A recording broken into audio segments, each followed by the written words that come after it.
Good. இந்த மாத பாடம் என்ன? பொம்மைகள். Very good. கிளாப் பண்ணுங்க. இதாவுக்கு கிளாப் பண்ணுங்க. பொம்மைகள்னு சொன்னா. சரி, பொம்மைகளை பற்றி பார்ப்போமா? என்னென்ன பொம்மைகள் இருக்காங்கன்னு பார்ப்போமா?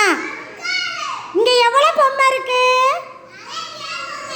எவ்வளோ பொம்மை இருக்கு? இதா உட்காருங்கடா, உட்காருங்க. இதா உட்காருங்க. எவ்வளோ பொம்மை இருக்கு? நிறையா பொம்மை இருக்கு. கலர் கலராக இருக்கா? எப்படி இருக்கு? கலர் கலராக அழகா இருக்கா? சரி, இப்போ வாங்க என்னென்ன பொம்மை இருக்குன்னு பார்ப்போமா?